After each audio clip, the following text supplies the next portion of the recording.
JDU कोटे से मंत्रियों के नाम जो हैं वो सामने आ गए हैं। विजय कुमार चौधरी को मंत्री बनाया जा सकता है। इसके अलावा विजेंद्र यादव, श्रवण कुमार भी शपथ ले सकते हैं। ये वो तमाम नाम हैं जो आज शपथ ले सकते हैं। लेसी सिंह को लेकर बड़ी चर्चा हो रही थी। कहा जा रहा है कि महिला के रूप में इन्हें भी वो प्रतिनिधित्व दिया जाएगा। कैबिनेट में अशोक चौधरी का नाम सामने आया है। तो ये वो तमाम नाम हैं, ये वो तमाम चेहरे हैं जो जेडीयू का प्रतिनिधित्व कैबिनेट में करेंगे। रुख कर लेते हैं देवेंद्र का। देवेंद्र, अगर जेडीयू के इन चेहरों की बात की जाए, किस तरह का बैलेंस बनाने की कोशिश है? क्या पुराने चेहरों पर भरोसा जताया है या एक मिक्स है युवा चेहरों, महिलाओं और अनुभवी चेहरों का?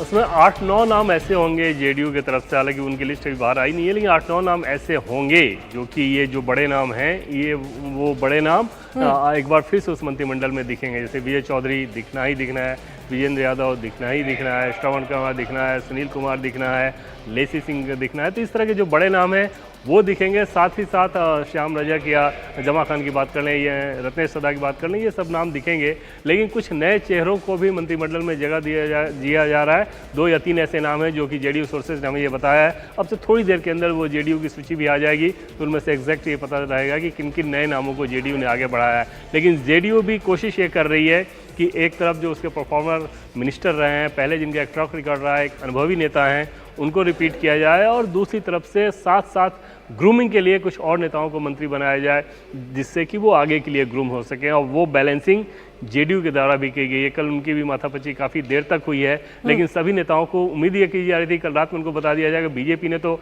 अपने जिन जिन लोगों को मंत्री बनना है, कल रात में ही उनको इन्फॉर्म कर दिया गया है। मतलब रात के बाद जब मैं कह रहा हूँ तो रात से बेहतर ये कहना होगा कि सुबह इन्फॉर्म कर दिया गया है, यानी कि सुबह 3 बजे के आसपास फ़ोन करके सबको बता दिया गया है कि आज उनको मंत्री पद के शपथ लेना है। जेडीयू अब से थोड़ी देर के अंदर सबको इन्फॉर्म करेगी। कुछ बड़े चेहरों को ऑलरेडी जेडीयू बता चुकी है। हमें ये बताया गया कि 9 से 10 नाम ऐसे हैं जिनमें जेडीयू को भी बताया जा चुका है। 3-4 नाम को लेकर भ्रम था, वो थोड़ी देर बाद वो तस्वीर साफ हो जाएगी। चलिए थोड़ी देर का इंतजार कर लेते हैं, तस्वीर साफ हो जाएगी, जो पुख्ता जानकारी है वो हमारे दर्शकों तक पहुंच जाएगी।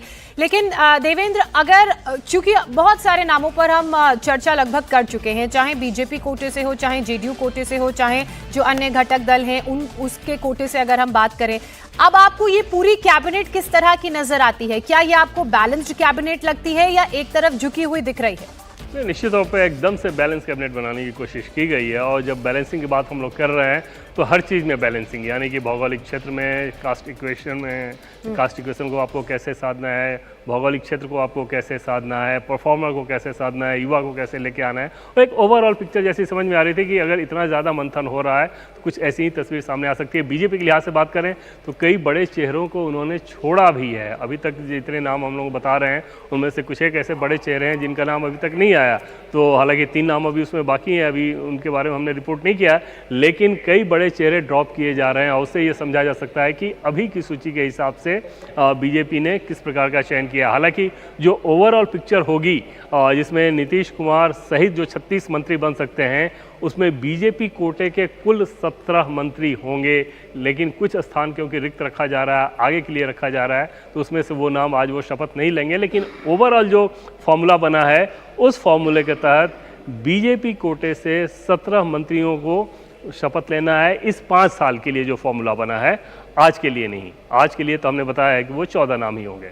जी बिल्कुल, बीजेपी कोटे से 17 ऐसे मंत्री हैं जो अगले 5 सालों के लिए शपथ लेंगे बतौर मंत्री। लेकिन इस बार 14 और 4 का जो कैलकुलेशन है वो सामने आया है। और जिस तरह से लगातार देवेंद्र बता रहे हैं कि कौन कौन खेमे से कौन सा ऐसा विधायक है जो मंत्री के रूप में शपथ लेगा, किन समीकरणों का ध्यान रखा गया है। जेडीयू कोटे की बात की जाए तो कौन से ऐसे संभावित नाम हैं, विधायक हैं जो मंत्री पद की शपथ लेंगे और किस तरह से इसमें बैलेंस बनाने की कोशिश है। देवेंद्र, जब इन नामों को लेकर चर्चा होती है, देर रात तक ये चर्चा चलती है, कई दिनों तक ये चर्चा चलती है, लेकिन हमने देखा है कि किसी तरह का विरोध का जो स्वर है वो बीजेपी के खेमे से सुनाई नहीं देता है। जेडीयू की अगर बात की जाए तो जब टिकट का बंटवारा हो रहा था उस वक्त भी नाराजगी देखने को मिली थी। कई ऐसे सिटिंग एमएलएस थे जिनके टिकट कटे और उनकी नाराजगी सामने आई। जब ये मंत्रिमंडल में किसको शामिल किया जाएगा, बतौर मंत्री कौन शपथ लेगा, जब इसको लेकर चर्चा हो रही थी तो किस तरह की बातें, किस तरह के रिएक्शन सामने आ रहे थे जेडीयू खेमे से? मैंडेट जब बहुत बड़ा हो तो बहुत बहुत ज़्यादा इस तरह की इच्छाएं, इस तरह की ख्वाहिशें, इस तरह की नाराज़गी सामने नहीं आती। वो तभी होता है जब आप बार्गेन करने के पोजीशन में होते हैं। अगर बार्गेन करने का पोजीशन ना हो तो फिर इस तरह की चीज़ें नहीं आती। जैसे उदाहरण के तौर पे आप इंडिया के सहयोगी दलों की ही बात कर लें।